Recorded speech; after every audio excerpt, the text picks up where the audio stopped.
నమస్తే. ఈరోజు ఆంధ్రప్రదేశ్ వార్తాపత్రికలో వచ్చిన వార్తలు, ఆ వార్తల వెనుకున్న వాస్తవాలను విశ్లేషించే ప్రయత్నం చేద్దాం. ముందుగా ఆంధ్రజ్యోతి పేపర్లో వచ్చిన వార్తలను చూద్దాం.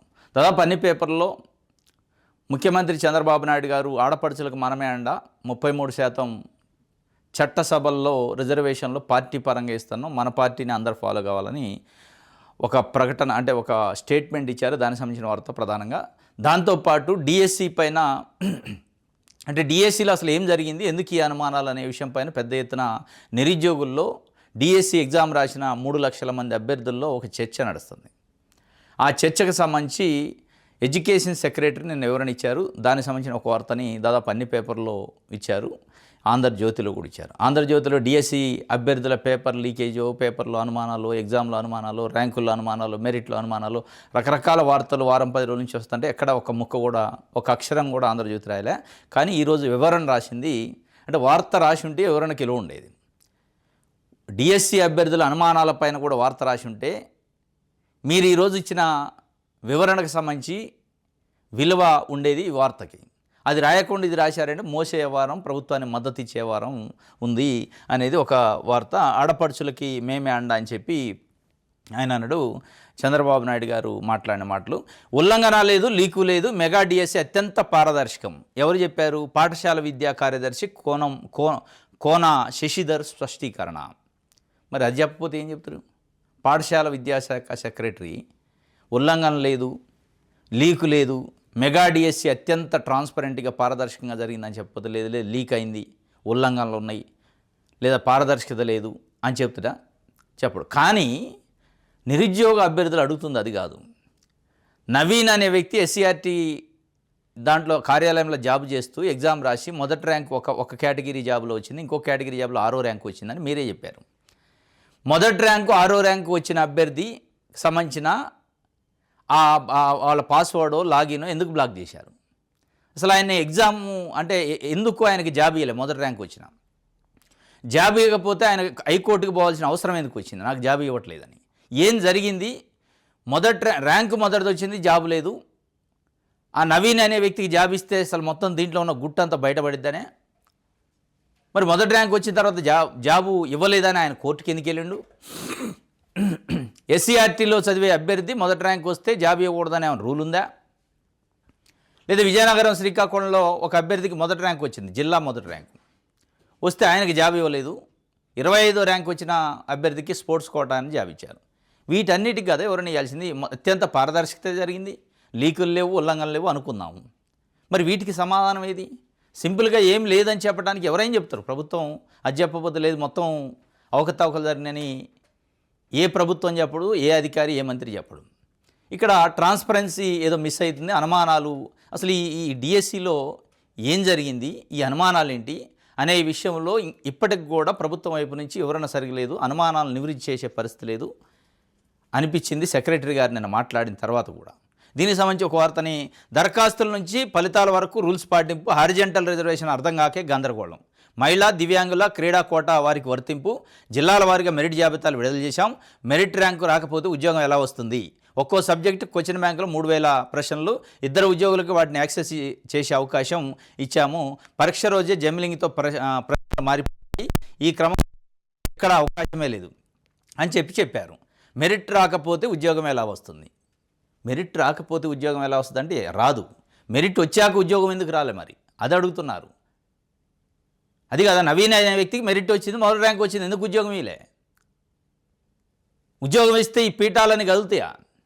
ఈ లీకులు ఇవన్నీ బయటకు వస్తాయా అని ఇవ్వలేదా? ఆయన మళ్ళీ హైకోర్టుకు పోవాల్సిన అవసరం ఎందుకు వచ్చింది? నవీన్ అనే వ్యక్తికి అసలు ఏంది, నవీన్ అనే వ్యక్తికి డిఎస్సి పైన వస్తున్న వార్తలకి లింక్ ఏంటి అది చెప్పండి. మెరిట్ వస్తే ఉద్యోగం వస్తుంది, మెరిట్ రాకపోతే ఎట్లా వస్తుంది? 6 గంటలు అర్థం కాలే. ఏంది 6 గంటలు అర్థమయ్యేది? అంటే మీకు ఒక్కళ్ళకే అర్థమైందా? వాళ్ళు చదువుకోలేదా? 6 గంటలు అర్థం కాదు, 6 గంటలు అర్థం కాదు, అనుమానాలు విషయంలో మీరు ఇచ్చే క్లారిటీ అర్థం కావట్లేదు. ఇది వారు ఇచ్చిన ఒక వివరణలో సంతృప్తికరంగా లేదు అనేది నిరుద్యోగుల నుంచి వస్తున్న, ఇగో ఇక్కడ ఇచ్చారు. అసలు ఉల్లంఘనే జరగలేదట. తొలిసారి హారిజంటల్ నవీన్ సర్టిఫికేట్ల పరిశీలనకు రాలేదు. ఎస్సీఆర్టీలో ఉద్యోగిగా ఉన్న నవీన్కి ర్యాంకులు రావడంపై చర్చ జరుగుతుంది. ఇతను 2016 నుంచి ఎస్సీఆర్టీలో పనిచేస్తున్నాడు. డిఎస్సి పరీక్షలు రాస్తున్న విషయంలో శాఖ నుంచి ఎన్ఓసీ తీసుకోలేదు. దీంతో పరీక్షల అనంతరం ఉద్యోగానికి రాజీనామా చేశాడు. 2 పోస్టుల్లో ఒక దానిలో మొదటి ర్యాంకు, మరో దానిలో 6వ ర్యాంకు వచ్చిందని మీరే చెప్పారు. ఒక దాంట్లో మొదటి ర్యాంకు వచ్చిందట, మరో దానిలో 6వ ర్యాంకు వచ్చిందట. 6వ ర్యాంకు వచ్చింది. మెరిట్ జాబితాలు వచ్చాక అతను పరీక్షలు రాశాడని మా దృష్టికి వచ్చింది. అయినా అతన్ని సర్టిఫికేట్ల పరిశీలనకు పిలిచాము, కానీ నవీన్ హాజరు కాలేదు. అందుకే అతను ఎంపిక కాలేదు. కానీ తనకు ఉద్యోగం ఇవ్వలేదని హైకోర్టుకు వెళ్ళాడు. ఎందుకు వెళ్తారు మరి? ఎస్సీఆర్టీలో ఉద్యోగం చేసే ఒక అతనికి మొదటి ర్యాంక్ వచ్చిన అతనికి సర్టిఫికేట్లకి వెరిఫికేషన్కి వెళ్ళకపోతే జాబ్ ఇయర్ అనేది తెలవక హైకోర్టుకి వెళ్ళిండా? ఇప్పుడు సమస్యల్లో నవీన్కి మొదటి ర్యాంక్ ఎట్లా వచ్చింది? ఎస్సీఆర్టీలో పనిచేసే అభ్యర్థికి ఒక మొదటి ర్యాంకు వచ్చిన అభ్యర్థి సర్టిఫికేట్ల వెరిఫికేషన్ మీరు పిలిచినా ఎందుకు వెళ్ళడు? ఏం జరిగింది? ఆయన ఎందుకు ఆపారు? ఇది కదా అనుమానం. ఈ అనుమానాన్ని కదా మీరు నివృత్తి చేయాల్సింది. చాలా క్లియర్గా కోన శశిధర్ గారు చెప్తున్నారు. ఆయనకు ఒక కేటగిరీలో మొదటి ర్యాంక్ వచ్చింది, ఇంకొక కేటగిరీలో 6వ ర్యాంక్ వచ్చింది. ఆయన సర్టిఫికేట్ల వెరిఫికేషన్కి పిలిచినాం. ఆయన ఎన్ఓసీ తీసుకోకుండా అప్లై చేసిండు. ఎన్ఓసీ తీసుకోకుండా అప్లై చేసిన ఆయన మరి సర్టిఫికేట్ కేట పిలిచారు. ఎన్ఓసీ తీసుకోకుండా అప్లై చేయడం పెద్ద నేరమా? జాబ్ చేస్తే నేరం, కానీ అప్లై చేయడం నేరం కాదు కదా. మరి అప్లై చేసిన మీరు ఎన్ఓసీ తీసుకోకుండా ఆయన అప్లై చేసిన సర్టిఫికేట్ వెరిఫికేషన్కి పిలిచిన తర్వాత ఎందుకు రాని అభ్యర్థి మళ్ళీ హైకోర్టుకి ఎందుకు వెళ్ళండి? ఉద్యోగం ఇవ్వలేదని. ఏం జరిగింది? ఎందుకు ఆపారు ఆయన్ని? ఎవరో ఆపితే ఆగిండా? ఈ గుట్టంతా బయటపడిద్దని అనేది కదా ఇప్పుడు ప్రశ్న.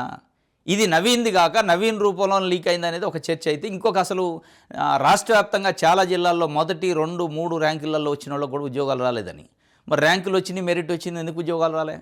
మెరిట్ వస్తే ఉద్యోగాలు వస్తాయి, మెరిట్ రాంది ఎట్లా వస్తాయని మీరు చెప్తున్నారు. హారిజంటల్ అర్థం కాలేదు, ఏందో చెప్పండి. మరి హారిజంటల్ అర్థం కానిది ఏందో మీరు చెప్పండి, ఎక్స్ప్లెయిన్ చేయండి అంటే చెప్పరు. ఇది మొత్తానికైతే ఇంకా అనుమానాలను పెద్దగా చేసిండు సెక్రటరీ గారు. దుష్ప్రచారం పైన కేసు నమోదు చేస్తారట. దుష్ప్రచారం పైన కాదు కేసు నమోదు చేయాల్సింది.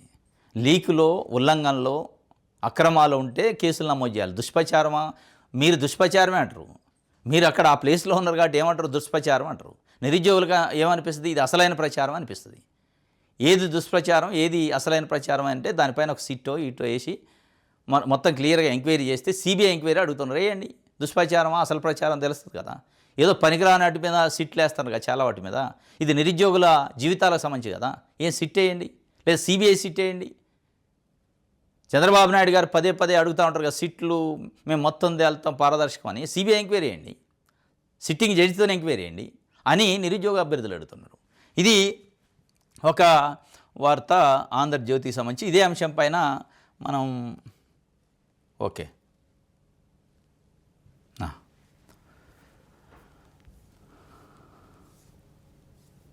సాక్షి పేపర్లో చూద్దాం.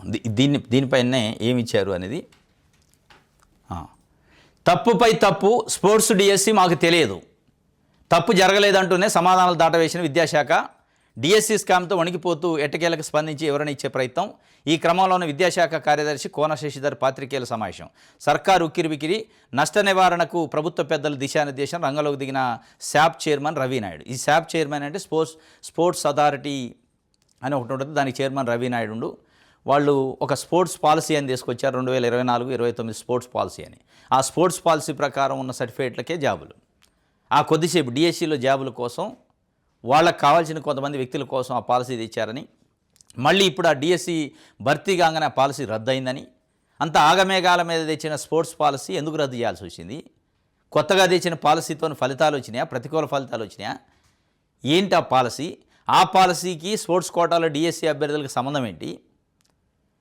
ఇక కోనా శశిధర్ గారు అయితే ఆ స్పోర్ట్స్ కోటాకు మాకు సంబంధమే లేదండి. మరి ఎవరికి సంబంధం ఉంటుంది? స్పోర్ట్స్ కోటా డిఎస్సిలో కాదా భాగం? వాళ్ళు ఉపాధ్యాయులు కాదా? వాళ్ళకి జాబులు ఇచ్చేది మీరు కాదా? ఈ సంబంధం లేదని ఒక ఆయన, సంబంధం ఉందని ఒక ఆయన. ఇక నిన్న గమ్మత్తు ఏంటంటే, ఒక దగ్గర ఒక ఫంక్షన్ హాల్లో డిఎస్సిలో ఈ మెగా డిఎస్సి అని పేరు చెప్తున్న దాంట్లో ఉద్యోగాలు పొందిన అభ్యర్థులందరినీ కాల్ చేసి పిలిచి, మీరు అర్జెంటుగా డిఈఓతో మీటింగ్ ఉంది, రావాలి, రాకపోతే చర్యలు ఉంటాయని చెప్తే వాళ్ళంతా పరుగు వెళ్తే అక్కడ పోతే ప్రైవేట్ కార్యక్రమం ఉంటుంది. రాజకీయ నాయకులు కూర్చొని మాటలు చెప్తుండట.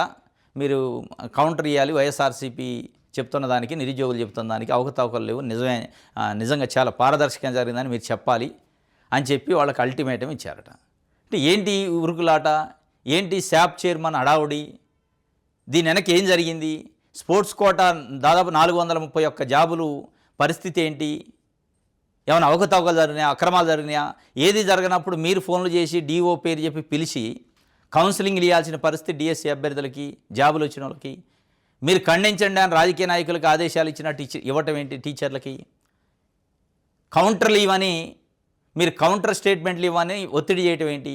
ఏం జరిగింది, ఏం బయటపడిద్దని మీ ఆందోళన ఏంటి, అనుమానాలు? ఇది నివృత్తి చేసే కార్యక్రమానికి ఇప్పుడు కోనా శశిధర్ గారు నిన్న వచ్చిండు, లోకేష్ గారు వచ్చి చెప్తా తప్ప తేలదిగా. ఇది సర్కారు ఉక్కిరిబిక్కిరాట, అంతా పారదర్శకంగా చేసామని చెప్పుకొచ్చిన అధికారి ఎస్సీఆర్టీ కాంట్రాక్ట్ ఉద్యోగి ర్యాంక్పై మాత్రం ఆన్సర్ నిల్లు. అతడు లాగిన్ ఐడి బ్లాక్ చేయడం పైన సమాధానం చెప్పని వైనం, సర్టిఫికేట్ పరిశీలనకు రాలేదని ఒకసారి, ఆ పోస్టు పక్కన పెట్టామని మరోసారి, పొంతలేని సమానం. ఒక్క పోస్టుకు ఒక్కరినే పిలిచామని వెల్లడి. ఇందులో హారిజెంటల్ రిజర్వేషన్ వల్ల కొందరు పోస్టు పోయింది, పోస్టులు రాని వారంతా అలాంటి వారేనని చాలా చాలా గమ్మత్తుగా ఉంటుంది. 1:1 పిలిచా అంటున్నారు. ఆ పిలిచేటప్పుడే హారిజెంటల్ రిజర్వేషను. మరి 1:1 హారిజెంటల్లో దాంట్లో పిలిచిన తర్వాత రిజర్వేషన్లో ఇక పిలిచిన అభ్యర్థికి అన్ని సర్టిఫికేట్లు నాకు ఉద్యోగం ఎందుకు రాదు? ఏంటి అందులో అర్థం కాని ఏంది, గందరగోళం ఏంటి? ఏం చెప్తున్నారు మీరు? నిరుద్యోగులతో ఏంటి చెలగాటం? 1:1 సర్టిఫికేట్ల వెరిఫికేషన్ అయింది అంటే దాదాపు 95% సర్టిఫికేట్ల వెరిఫికేషన్ వచ్చిన వాళ్ళకి అందరికీ జాబులు రావాలి. ఒకళ్ళు ఇద్దరు ఏదైనా సర్టిఫికేట్ లేకపోతే మిస్ అయితే పక్కన పెడతారు తప్ప, అది హారిజెంటల్ అయినా వెర్టికల్ అయినా ఏ రిజర్వేషన్ అయినా మీరు దాని ప్రకారమే కదా 1:1 పిలిచింది అనేది ఇప్పుడు ప్రశ్న. దీనికి సంబంధించి ఒక వార్త అయితే ఇక మోగిపోద్దట. ఇక ఆర్టీసీ ఛార్జీల బాధుడు కిలోమీటర్కి ₹5.72 ఆంధ్రప్రదేశ్లో ఆర్టీసీ ఛార్జీలు పెంచబోతున్నాడు. కిలోమీటర్కి ₹5.72 ఇది మరి మామూలు విషయం కాదు. ఇది వాస్తవంగా ఇది ఇట్లా నిజం అయితే కిలోమీటర్కి ₹5.72 అంటే 10 కిలోమీటర్కి ₹50 పెరిగింది. కిలోమీటర్కి ₹5.72 మొత్తానికి, లేదా కిలోమీటర్కి 50 పైసలా ఆర్టీసీ ఛార్జీలు అయితే పెరిగే అవకాశం స్పష్టంగా అనిపిస్తుంది. ఎందుకంటే డీజిల్, పెట్రోల్ పైన దాదాపు ₹10 వరకు, 8 నుంచి ₹10 వరకు పెరిగింది. ఇప్పటికే ఇంకా పెరిగింది అంటున్నారు. లీటర్కి ధర పెరిగింది కాబట్టి ఆటోమేటిక్గా పెంచుతారు. మరి మనకు డబుల్ ఇంజన్ సర్కారు వల్ల వచ్చింది ఏంటి? డబుల్ ఇంజన్ సర్కారులో జరుగుతున్న బుల్లెట్ స్పీడ్ వేగంతో పరిపాలన వల్ల వచ్చిన లాభం ఏంటి? వస్తున్న లాభం ఏంటి? మోడీ గారికి, కేంద్ర ప్రభుత్వానికి తెలుగుదేశం పార్టీ స్పష్టంగా మద్దతు ఇస్తూ ఈ రాష్ట్రానికి తీసుకొచ్చింది ఏంటి, తీసుకొస్తున్నది ఏంటి? పెట్రోలు, డీజిల్ ధరల విషయంలో ఏమన్నా ఉపశమనం ఉందా? రేపు ఆర్టీసీ ఛార్జీలు పెరిగే దాంట్లో ఉపశమనం ఉందా? ఏ విషయంలో ఉపశమనం ఉంది? ఏ విషయంలో డబుల్ ఇంజన్ సర్కారు వల్ల ప్రయోజనం ఉంది? అన్ని రాష్ట్రాల్లో పెట్రోల్, డీజిల్ పెరిగింది, మన దగ్గర పెరిగింది. అన్ని రాష్ట్రాల్లో రేపు ఛార్జీలు పెరిగితే మన దగ్గర పెరిగా. అన్ని రాష్ట్రాల్లో వడ్ల, మొక్కజొన్నల కొనుగోలు సమస్యలునే మన దగ్గర అసలే చేతులు ఎత్తేసారు. ఏంటి లాభం? మిమ్మల్ని మీరు పొగుడుకోవడానికే అనేది ఈరోజు ప్రజల నుంచి వస్తున్న ఒక విమర్శ. ఇది ఒక వార్త ఆర్టీసీ ఛార్జీల గురించి. రాజధాని రైతులపైన సర్కారు అరాచకం, ల్యాండ్ పూలింగ్కు భూములు ఇవ్వలేదని బాబు ప్రభుత్వం వేధింపులు. అన్ని వైపుల నీళ్లు, మధ్యలో పూలింగ్ ఇవ్వని రైతు పొలం. ఇది రైతు పొలం. ఎవరైతే రాజధాని కోసం భూమి లేదో ఆయన పైన ఒక కక్ష సాధింపు, వేదన, అరాచకం. రైతుల పొలాల చుట్టూ రిజర్వాయర్ కోసం తవ్వకాలు, పొలాల్లోకి నీళ్లు వదలటం, పొలాల్లో ఉన్న మోటార్లు తీసేయటం, బోర్లు ఎత్తకపోవడం, రకరకాల అరాచకం చేస్తున్న పరిస్థితి. రాజధాని పేరుతో ప్రభుత్వం ఒక రకంగా ఒక అరాచకాన్ని సృష్టిస్తుంది అని చెప్పి రాజధాని ప్రాంత రైతులు అన్నారు. 2వ దశ భూ సమీకరణలో, ల్యాండ్ పూలింగ్లో మేము ల్యాండ్ ఇవ్వము అని ఎవరైతే భీష్మించుకొని కూర్చున్నారో, వాళ్ళకి ఇష్టం లేదో, బలవంతంగా వాళ్ళ నయానో భయానో బెదిరింపులకు గురి చేసిన వంగనోళ్ళు, వాళ్ళకి ఈ రకంగా ప్రభుత్వం వాళ్ళ చాలా చుట్టూ నీళ్ళు వదలటం, దాన్ని ఒక సముద్రం లెక్క తయారు చేయటం, లేదా చేనులో ఉన్న పంటలు నిలబెట్టడం, చేనులో ఉన్న మోటార్లు వెక్కిపోవడం, ఇవన్నీ చేస్తున్న పరిస్థితి. అంటే మరి ప్రభుత్వమే ఒక రకంగా చట్టాన్ని చేతిలో తీసుకొని చేస్తున్నట్టుంది. ల్యాండ్ పూలింగ్కి భూములు ఇవ్వలేదని బాబు ప్రభుత్వం వేధింపులు. కొండవీటి వాక్కు గండి కొట్టి రిజర్వాయర్లోకి నీళ్లు, దీంతో కోతకు గురవుతున్న పొలాలు. రైతుల పొలాల చుట్టూ రిజర్వాయర్ కోసం తవ్వకాలు, పొలాల్లోకి వెళ్లకుండా రైతులకు అడ్డంకులు, పంటలు పండించుకోనియకుండా అవాంతరాలు, కరెంటు స్తంభాలను లారీలతో ఢీకొట్టిస్తున్న వైనం, విద్యుత్ సరఫరా బంధు, మోటార్ల చోరీ, భయపెట్టి పూలింగ్ ఒప్పించడానికి ఇదంతా చేస్తున్నారని అన్నదాతల ఆవేదన. ఏంటి రాజధానికి రైతులు భూమి లేకపోతే నింతేనేక? మీకు నచ్చినట్లు భూమి లేకపోతే ఏదైనా రైతు ఇంకా నచ్చకపోయినా, ఇష్టం లేకపోయినా బలవంతం గీయాల్సిందే. ఇవ్వకపోతే ఇదే పరిస్థితిగా వేధింపుల, చుట్టూ నీళ్లు పెట్టడాలు, మోటార్లు బెక్కిపోవటాలు, కరెంటు పోలు బీగటాలు. ఏం చేస్తున్నారు? బలవంతపు భూ సమీకరణ. దీనిపైన జనసేన నాయకుడు పవన్ కళ్యాణ్ గారు మాట్లాడుతూ అప్పట్లో ఎప్పుడో 2వ దశ భూ సమీకరణ వద్దు అన్నాడు. ఒక మాట కథం వదిలేశాడు. చాలా దారుణమైన పరిస్థితి. రాజధాని ప్రాంతాల్లో ఉన్న రైతులు భూములు ఇచ్చిన రైతులు ఇబ్బంది పడుతున్నారు, ఇవ్వకుండా ఇష్టం లేకుండా ఆగిన రైతులు ఇబ్బంది పడుతున్నారు. భూములు ఇచ్చిన రైతులేమో వాళ్ళకి కావాల్సిన రెడ్యూనబుల్ ప్లాట్లు అన్నారు, రకరకాల ఇబ్బందులు. భూములు ఇవ్వని రైతులేమో ఉన్న భూమిని దున్నుకునే పని లేదు, పంట పండించుకునే పని లేకుండా ఇబ్బందులు పెడుతున్న పరిస్థితి. ఇది మరి ఎంతవరకు కరెక్టు? చంద్రబాబు నాయుడు గారి దృష్టికి పోయిందా? అసలు సిఆర్డీఏ వేధింపులు కానీ సిఆర్డీఏ అధికారులు చేస్తున్న వేధింపులు, లంచాల అవతారం ఇదంతా వారి దృష్టిలో ఉందా లేదా? పదే పదే గడిచిన 5 సంవత్సరాలు రాజధాని ప్రాంత రైతుల కోసం ఉద్యమం చేసినామని చెప్పే తెలుగుదేశం పార్టీ, రాజధాని ప్రాంతం రైతుల కోసం మేము వార్తలు రాసినామని చెప్పే తెలుగుదేశం పార్టీకి వత్తాసు పలికి మీడియా ఏమి ఈ వార్తలు కనపట్టలేదా? ఈ రైతులని వేధింపులు చేస్తున్న వ్యవహారం అధికారులు కనపట్టలేదా? ఇది ఎందుకు రిపోర్ట్ చేయరు? ఇది ఎందుకు మాట్లాడరు? ఇది ఎందుకు ప్రభుత్వం పరిశీలించదు? తప్పనిసరిగా వీళ్ళ గురించి ఆలోచించాలి, రివ్యూ మీటింగ్ పెట్టాలి చంద్రబాబు నాయుడు గారు, నారాయణ గారు. సిఆర్డీఏ అధికారుల వేధింపుల నుంచి వాళ్ళని విముక్తి చేయాలి. సిఆర్డీఏ అధికారుల వేధింపుల నుంచి వాళ్ళని విముక్తి చేయకపోతే దీని వెనక చంద్రబాబు నాయుడు గారు, నారాయణ గారు, తెలుగుదేశం పార్టీ ప్రభుత్వం ఉన్నట్టే అర్థం చేసుకోవాలి. ఇది ఒక వార్త అయితే సాక్షికి సంబంధించి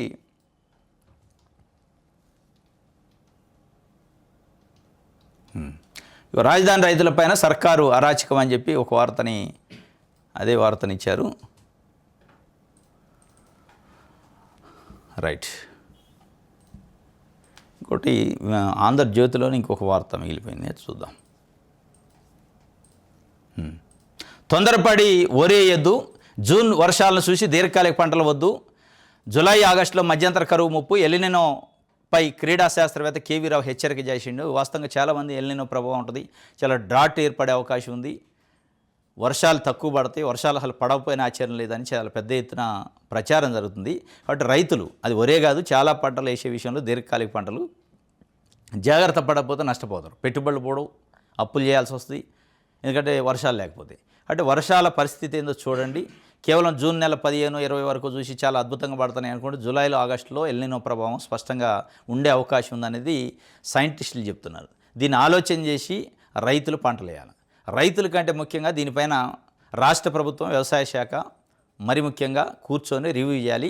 ఆ ఎల్నినో పైన వాతావరణ శాస్త్రవేత్తలతో మీటింగ్ పెట్టి అవసరమైతే వాళ్ళతో డీప్గా డిస్కస్ చేసి ఏమి అవకాశం ఉంది, ఎట్లా ఉంది, ఏ నెల నుంచి స్టార్ట్ అయింది, ఎల్నినో ప్రభావం ఎఫెక్ట్ ఎట్లా ఉంటుందని చర్చించిన తర్వాత దానిపైన అవసరమైతే ఒక డిక్లరేషన్ని రిలీజ్ చేయాలి, రైతులకి ఒక సూచనలు చేయాలి, ప్రభుత్వమే గైడ్ చేయాల్సిన అవసరం ఉంది. ఏ పంటలు వేయాలి, ఏ పంటలు వేయద్దు, ఏ పంటలు వేస్తే నష్టపోతారో, ఏ పంటలు వేయకపోతే నష్టపోతారో మీరు శాస్త్రవేత్తలతోని, వాతావరణ శాఖ శాస్త్రవేత్తలతో కూర్చొని చర్చించిన తర్వాత వాళ్ళు చెప్పే అంశాలను బట్టి మీరు ప్రభుత్వమే కొన్ని గైడ్ లైన్స్ని రిలీజ్ చేయాలి రైతులకి. ఇక మాకేం సంబంధం అని గాలికి వదిలేసి వాళ్ళు నష్టపోయిన తర్వాత మాకు తెలియదు అని చెప్పే పరిస్థితి కాకుండా ఇప్పటికే హెచ్చరిస్తున్నారు శాస్త్రవేత్తలు వరేయొద్దు అని చెప్పి. ఒరే కాదు, అసలు ఏ పంటలు వేయాలి, ఏ పంటలు వేయద్దు, ఏ నెలలో వెళ్ళిన ఉంటుంది, ఏ నెలలో ఉండదు అనేది వాళ్ళతో డిస్కస్ చేయాల్సిన బాధ్యత, తక్షణ అవసరం మన ప్రభుత్వానికి ఉంది. రైట్. ఇది ఒక వార్త అయితే ఆంధ్రప్రభ చూద్దాం. మహిళా రిజర్వేషన్లపై పార్టీలన్నీ ఇక మనబాటే, మహిళా రిజర్వేషన్ పునర్విభజన బిల్లుపై పట్టుదలగా కేంద్రం, రెండు బిల్లులు కలిసి వస్తేనే మహిళలకు న్యాయం జరిగింది, లోక్సభలో 50% స్థానాలు పెంచితే నష్టం ఉండదు, టీడీపీ 33% రిజర్వేషన్ల ప్రతిపాదనపై దేశవ్యాప్తంగా చర్చ, గొడ్డల రాజకీయాలు ప్రజాస్వామ్యానికి చేటు, గొడ్డల పార్టీ అంటే సైకోకు ప్రస్టేషను, బయటకు వస్తున్న వైఎస్ కుటుంబ నేర చరిత్ర, మీడియాతో చిట్చాట్లో సీఎం చంద్రబాబు నాయుడు గారు చెప్పారట పార్టీలు అనేక మనబాటే పడతాయి మహిళా రిజర్వేషన్ విషయంలో. అది ఇచ్చేదంతో పోయేదంతో కానీ ప్రచారం విపరీతంగా అవుతుంది. ఆ మహిళా రిజర్వేషన్ ఇస్తాను అంటున్నారు 33% పార్టీ పరంగా. ఎవరికి ఇస్తారు? ఏ మహిళలు? మీ ఇళ్లలో మహిళకే? ఇప్పుడు రాజకీయాలు చేస్తున్న నాయకుల ఇళ్లలో మహిళకి ఇస్తారా? కొత్త తరానికి ఇస్తారా? దట్టు ఎస్సీల పరిస్థితి, ఎస్టీల పరిస్థితి, బీసీల పరిస్థితి, మైనార్టీల పరిస్థితి ఏంటి? వాళ్ళకి ఎంత శాతం ఉందో వాళ్ళు అందులో రిజర్వేషన్. మళ్ళీ అందులో కూడా ఇప్పుడు పనిచేస్తున్న రాజకీయ నాయకుల వారసుతో వాళ్ళ భార్యలో, పిల్లలు, కోడళ్ళు, కూతుర్లో వస్తే ఉపయోగం ఉంటుంది. ఈ మహిళా రిజర్వేషన్ దానిలో ఎస్సీల కోట, ఎస్టీల కోట, బీసీల కోట ఏంటి? పదే మహిళలు అండగా ఉంటాం, మహిళల విషయంలో మన వైపే చూడాలి అన్ని పార్టీలు అని చెప్తున్న చంద్రబాబు నాయుడు గారు బీసీల విషయంలో ఏం చేస్తున్నారు? ఇది అసలు బీసీల పార్టీ, బడుగుల పార్టీ, బలహీన వర్గాల పార్టీ తెలుగుదేశం పార్టీ అని చెప్తా ఉన్నారు. అటువంటి బలహీన వర్గాల పార్టీ, బీసీల పార్టీ, బీసీలకు చట్టసభల్లో రిజర్వేషన్ కోసం బీసీలు, బీసీ సంఘాలు 1000 కళ్ళతో ఎదురు చూస్తున్నారు, చాలా ఉద్యమాలు చేస్తున్నారు. దానిపైన మీ స్టాండ్ ఏంటి? మహిళా రిజర్వేషన్తో పాటు బీసీలకు కూడా చట్టసభల్లో ఎందుకు రిజర్వేషన్లు ఉండకూడదు ఆ అంశం పైన మీ క్లారిటీ ఏంది? బీసీల పార్టీ కదా, మీరు ఎందుకు దేశంలో నాంది పలకూడదు? బీసీలకు రిజర్వేషన్లు ఇవ్వాల్సిందే, మేము ఇస్తున్నాం పార్టీ పరంగా. బీసీలకు 42% టికెట్లు మేము పార్టీ పరంగా అనౌన్స్ చేస్తున్నాం. ఎమ్మెల్యేలు, ఎంపీలు, ఎమ్మెల్సీలు టికెట్ని కేటాయిస్తాను అని ఎందుకు ప్రకటించట్లా? మీకు నిజంగానే చిత్తశుద్ధి ఉంటే, మీది నిజంగానే బీసీల పార్టీ అయితే, బలహీన వర్గాల పార్టీ అయితే. మహిళల్లో అయితే చెప్తున్నారు గట్టిగా, కానీ బీసీలు చెప్పట్లే. అంటే మహిళల్లో ఎవరు వస్తారు? బీసీలు రారు, ఎస్సీలు రారు, ఎస్టీలు రారు, మొత్తం ఓపెన్ కేటగిరీ మహిళలు వస్తారు. వాళ్ళ కుటుంబ సభ్యులే ఉంటారు. వాళ్ళు వెనకుండి మళ్ళీ వాళ్ళ భర్తలో వాళ్ళ కొడుకులో ఆపరేట్ చేస్తూ ఉంటారు. ఇది కాదు. ఎస్సీలు, ఎస్టీలు, బీసీల పరిస్థితి చెప్పాలి. బీసీలకి చట్టసభల్లో, పార్లమెంట్లో, అసెంబ్లీలో రిజర్వేషన్ల పైన మీ తెలుగుదేశం పార్టీ స్టాండ్ ఏంటి? అది కాదా మీరు చెప్పాల్సింది. ఎందుకు చెప్పాలి మీరంటే బీసీల పార్టీ అని చెప్తున్నారు కాదు, మిగతా పార్టీలు చెప్పట్లే. బలహీన వర్గాల పార్టీ అని చెప్తున్నారు. ఆ బలహీన వర్గాల గురించి ఎందుకు చెప్పట్లా? మీరు మా రిజర్వేషన్ల గురించి మాట్లాడట్లేదు. ఆడపడుచుల రిజర్వేషన్ గురించి ఎందుకు మాట్లాడుతున్నారు? ఆడపడుచులకి ఇవ్వండి, దాంట్లో కూడా ఎస్సీ, ఎస్టీ, బీసీలకి ఇవ్వండి. బీసీలకి చట్టసభలో రిజర్వేషన్లు అండి. ఈరోజు 56%, 60% పైగా ఉన్న బీసీలకి చట్టసభల్లో ఎంతమంది సభ్యులు ఉన్నారు? 4-5% లేని ఫార్వర్డ్ క్యాస్ట్లకు సంబంధించిన ఎమ్మెల్యేలకి చట్టసభలో ఎన్ని మంత్రులు ఉన్నాయి, ఎంతమంది ఎమ్మెల్యేలు ఉన్నాయి, ఎంతమంది ముఖ్యమంత్రులు అయ్యారు, మొత్తం ఉమ్మడి రాష్ట్ర చరిత్రలో ఎంతమంది బీసీలు ముఖ్యమంత్రి అయ్యారు, ఎంతమంది బీసీలు ఎమ్మెల్యేలు అయ్యారు, మంత్రులు అయ్యారు? ఈ లెక్క తీయరా బీసీల పార్టీగా? ఇది ప్రజలు అడుగుతుంది. మన బాటే అంటే ఈ బాట మీరు వేసుకున్న బాట. అది మెగా డిఎస్సి పారదర్శకం, ఆంధ్రప్రభలో కూడా పారదర్శకం, ఏ చిన్న తప్పు జరగలే. మరి ఏ చిన్న తప్పు జరగకపోతే ఈ ఆరోపణలు ఎందుకు వస్తాయి, అనుమానాలు ఎందుకు వస్తాయి, అనుమానాలను నివృత్తి చేయలేని పరిస్థితి ఎందుకు వచ్చింది? రైట్. విద్యతోనే ఉన్నత శిఖరాలట. మహిళలకు 33% రిజర్వేషన్లు సామాజిక విప్లవం అట. రెడ్డప్ప గారి మాధవరెడ్డి కడప ఎమ్మెల్యే చెప్తున్నారు. వాస్తవమే, మహిళలకు 33% రిజర్వేషన్లు సామాజిక విప్లవం. అందులో కూడా ఎస్సీ, ఎస్టీ, బీసీలకి రిజర్వేషన్ ఇస్తే ఇంకా పెద్ద సామాజిక విప్లవం అయింది. దాంతోపాటు బీసీలకు చట్టసభలో రిజర్వేషన్ ఇస్తే ఇంకా పెద్ద ఏమంటారు దాన్ని, సామాజిక విప్లవం అయింది. కూటమిని విడగొట్టేందుకు నీచ రాజకీయాలు, సమస్యపోయిన వివాదాన్ని మళ్ళీ రెచ్చగొడితే వారికి నష్టం. ఏపీ ప్రగతిని చూసి వారవలకే కంటగింపు. మీడియా సమావేశంలో ఏపీ బీజేపీ చీఫ్ మాధవ్ చెప్తున్నారు. జనసేన అధినేత ఆంధ్రప్రదేశ్ ఉప ముఖ్యమంత్రి పవన్ కళ్యాణ్పై తెలంగాణలో జరుగుతున్న ఆందోళన వెనక రాజకీయ కుట్ర దాగి ఉందట. పొరుగు రాష్ట్రానికి చెందిన కొందరు చేస్తున్న హెచ్చరికలకు భయపడే ప్రసక్తే లేదని బీజేపీ ఆంధ్రప్రదేశ్ రాష్ట్ర అధ్యక్షుడు పివిఎన్ మాధవ్ స్పష్టం చేశారు. కూటమిని విడగొట్టేందుకు నీచ రాజకీయాలు ఎవరు చేస్తున్నారు? జర్నలిస్టులు చేస్తున్నారా? ప్రొఫెసర్ నాగేశ్వర్ చేస్తాను, ఆయన రాజకీయ నాయకుడా? ప్రొఫెసర్ నాగేశ్వర్ చేసిన విశ్లేషణ పైన ఇంతవరకు బీజేపీ ఖండించలే. జనసేన నాయకుడు పవన్ కళ్యాణ్ గారు ఖండించినట్టు చెప్తుండు, కానీ దాంట్లో మరి ఇన్నర్ మీనింగు ఇది బయటకి ఎట్లా వచ్చింది, మన దాంట్లోనే ఎవరో కోటరీ ఉన్నారు లేదా శత్రువులు ఉన్నారు అంటున్నాను. అది శత్రువులు ఉన్నారు, కోటరీ ఉన్నారు అంటే బయటకి ఎట్లా వచ్చింది అంటే ఉన్నది వాస్తవం, మాట వాస్తవం, కానీ బయటికి ఎట్లా పోయిందని ఆరాధిస్తానంటే ఆ బయటికి ఎట్లా పోయిందని ఆరాధిస్తానంటే ఆడేదో జరిగింది. ఏది జరగనప్పుడు అసలు ఆడ ఏం లేదని చెప్పట్లే పవన్ కళ్యాణ్ గారు. ఎట్లా వెళ్ళింది బయటికి అని చెప్తుండు. మాధవ్ గారు అసలు ఖండించాలి, అది జరగలే చర్చ అని అమిత్ షా ద్వారాగా ఇన్ఫర్మేషన్ తీసుకొని ఆయన మాట్లాడలే. అంటే దీని వెనక జరిగింది వాస్తవం, బయటికి పోయిన దానివల్ల నష్టం జరుగుతుంది కాబట్టి దీని మీద ఏదో తొక్కాయాలని వేసినట్ట. ఇక దాన్ని బయటికి పోయింది కాబట్టి నష్ట నివారణ చర్యల్లో భాగంగా కేసులు పెట్టడం రకరకాల చేసి అది పెద్ద ఎత్తున 2 తెలుగు రాష్ట్రాల్లో ప్రచారం అయింది కాబట్టి కూటమిని విచ్ఛిన్నం చేయడానికి నీచ రాజకీయాలు చేస్తున్నట్టు. నీచ రాజకీయాలు చేయడానికి వాళ్ళు రాజకీయ నాయకులు కాదు, జర్నలిస్టులు, విశ్లేషకులు. వాళ్ళేం రాజకీయాలు చేస్తారు? ఇది ఒక వార్త అయితే. విషయాలు అందరూ చూద్దాం. ఎవరా పెద్దలు ఖరారుగాని రాజ్యసభ అభ్యర్థులు కూటమిలో ఉత్కంఠ, రేపే నోటిఫికేషన్ అట. నామినేషన్ల ప్రారంభం, ఆశావాహులు ప్రయత్నాలు ముమ్మరం. ఇప్పుడు జూన్ 1న నోటిఫికేషన్ వెళ్ళింది. జూన్ 18న దీనికి సంబంధించిన పోలింగ్ ఉంటుంది. రాజ్యసభ స్థానాలు 4 ఖాళీ అయినాయి ఆంధ్రప్రదేశ్లో.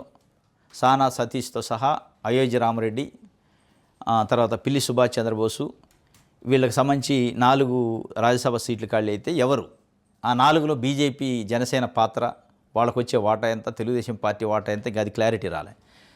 బీజేపీ వాళ్ళు ఫిక్స్ అయ్యి ఉన్నారు, మాకు ఒకటి, జనసేనకు ఒకటి, తెలుగుదేశం పార్టీకి 2 మాత్రమే అని. తెలుగుదేశం పార్టీ బీజేపీకి ఏమో మాకు చాలా పోటీ ఉంది ఈసారి అని చెప్పి చెప్తున్న పరిస్థితి. ఇది ఎంతవరకు బీజేపీకి ఇవ్వకుండా రాజ్యసభ సీట్లు భర్తీ చేసుకునేంత శక్తి కానీ ధైర్యం కానీ చంద్రబాబు నాయుడు గారికి ఇప్పుడు ఉందా? ఉంటే దాని తర్వాత జరిగే పరిణామాలు ఏంటి? ఎందుకంటే ఈ మధ్యకాలంలో అమిత్ షా గారు ఇన్స్టెంట్ ఫ్రెండ్ అని చెప్పిండట. ఆ ఎఫెక్ట్ ఏమైనా పడిద్దా? కానీ మొత్తం మీద అయితే 4 సీట్లు ఖాళీ అయినాయి. దాంట్లో తెలుగుదేశం పార్టీ నుంచి తీవ్రమైన పోటీ ఉంది. యనమల రామకృష్ణ గారు, వర్ల రామయ్య, రెడ్డప్ప గారు శ్రీనివాసరెడ్డి, ఉమామహేశ్వరరావు, ఖమ్మంపాటి రామ్మోహన్ రావు, ఇట్లాంటి వాళ్ళు చాలామంది సీనియర్ పొలిటీషియన్స్ ఫస్ట్ నుంచి పార్టీలో ఉన్న వాళ్ళు ఉన్నారు. షరీఫ్ గారు, వీళ్ళంతా ఉన్నారు. వీళ్ళతో పాటు జనసేన నుంచి కూడా ఒక 2-3 ఉన్నారు. ఇక బీజేపీ నుంచి ఆల్రెడీ పక్కనే ఉన్న తమిళనాడు రాష్ట్రాన్ని అన్నామలైని ఆంధ్రప్రదేశ్ నుంచి అకామిడేట్ చేయాలని చూస్తున్నారట. ఇంకోటి సుచిత్ర ఎల్లా అని చెప్పి రామోజీరావుకు సంబంధించి వాళ్ళ బంధువు, ఈనాడు పేపరు అధినేత, ఈనాడు గ్రూప్ సంస్థల చైర్మన్ రామోజీరావు గారికి సంబంధించి వాళ్ళ కుటుంబ సభ్యులకు సంబంధించి బంధువులు సుచిత్ర ఎల్లాకి కూడా రాజ్యసభ సీట్ ఇస్తారని ఒక చర్చ. దానికి సంబంధించి ఆంధ్రజ్యోతి సుచిత్ర ఎల్లాకి కష్టమే లేనట్టే అని వార్త ఇచ్చింది. వాళ్ళకి సంతోషం. వాళ్ళిద్దరి మధ్యలో ఉన్న ఆంధ్రజ్యోతి ఈనాడు మధ్యలో ఉన్న పోటీలో సుచిత్ర ఎల్లాకి ఇస్తే నాకేంటి అని ఇప్పుడు ఏబిఎన్ రాధాకృష్ణ అడిగేటట్టు. మరి అది ఉందా? గతంలో చర్చలు వచ్చినాయి. ఏబిఎన్ రాధాకృష్ణ గారు కూడా రాజ్యసభ సీట్ అడుగుతుండు అని చెప్పి. ఆ సీటు నాకు రావట్లేదు కాబట్టి వాళ్ళ కుటుంబ సభ్యులు కూడా రావద్దని ఆమెను పోటీ పెట్టిన కానీ ఆంధ్రజ్యోతిలో అయితే లేనట్టే అని ఇచ్చారు సుచిత్ర ఎల్లా. ఇక అది లేనట్టే అంటే జెండా మోసే నాయకులకి సీనియర్లకి ఏమైనా ఇస్తారా, లేదా కిలార్ రాజేష్ అని నారా లోకేష్ గారికి అత్యంత సన్నిహితుడు, ఆయనకి ఇస్తారా? ఇంకొక ఆయన సానాథ స్థితి ఇప్పుడు టర్మ్ అయిపోతున్న ఆయన కూడా నారా లోకేష్ గారికి సన్నిహితుడు, ఆయనకి ఈయనకి ఇద్దరికి ఇస్తే ఇద్దరు కమ్మ సామాజిక వర్గానికి సంబంధించి అయింది, అంత సాహసం చేస్తారా? లేదా బీసీ నాయకుడు యనమల రామకృష్ణ గారికి ఇస్తారా అనే ఒక చర్చ అయితే ఎవరు ఆ పెద్దలు అంటే ఎవరు అనేది క్లారిటీ లేదు. ఇది ఒక వార్త. అయితే కాక్రోచ్ జనతా పార్టీకి ఆర్ఎస్ఎస్ మద్దతు ఇచ్చిందట. కాక్రోచ్ జనతా పార్టీ ఎక్స్ ఖాతాలని, ఫేస్బుక్ని, సోషల్ మీడియాని కేంద్ర ప్రభుత్వం బ్యాన్ చేసింది. ఆ కేంద్ర ప్రభుత్వం వెనకుండి నడిపిస్తుంది అని ఆరోపణ ఉన్న ఆర్ఎస్ఎస్ అదే కాక్రోచ్ పార్టీ జనతా పార్టీకి మద్దతు ఇచ్చిందట. ఏం జరుగుతుంది దేశంలో? కాక్రోచ్ జనతా పార్టీకి కొన్ని మిలియన్ల ఫాలోవర్స్ వచ్చారు. అటువంటి మిలియన్ల ఫాలోవర్స్ని మనం దూరం చేసుకోవద్దని ఒక పందాన్ని తీసుకుందా, స్టెప్ తీసుకుందా ఆర్ఎస్ఎస్? లేదా కాక్రోచ్ జనతా పార్టీలో ఉన్న యువత మాట్లాడుతున్న మాటలు నిజమే, మొత్తం దేశంలో రాష్ట్రాల్లో ప్రభుత్వాలు పరిపాలనలో జవాబుదారీతనం లేదు, అకౌంటబిలిటీ లేదు, అసలు చెప్పేవాళ్ళు లేడు, ప్రజల సమస్యలను పట్టించుకునేవాళ్ళు లేడు అనేది ఒక చర్చ తీసుకొచ్చింది కాక్రోచ్ జనతా పార్టీ. అది నిజమేనా? అది నిజమని ఆర్ఎస్ఎస్ ఒప్పుకున్నట్టేనా? ఆర్ఎస్ఎస్సే స్వయంగా కాక్రోచ్ జనతా పార్టీకి మద్దతు ఇస్తుంది అంటే బీజేపీ పరిస్థితి, కేంద్ర ప్రభుత్వం పరిస్థితి ఏంటి అనేది ఇప్పుడు చర్చ. దానికి సంబంధించి కాక్రోచ్ జనతా పార్టీకి ఆర్ఎస్ఎస్ రాష్ట్రీయ స్వయం సేవక్ సంఘం మద్దతు ప్రకటించింది. దేశంలో చర్చలు, విభేదాలు, విమర్శలు ఉన్నప్పుడే ప్రజాస్వామ్యం బలోపేతమవుతుందని అభిప్రాయపడింది.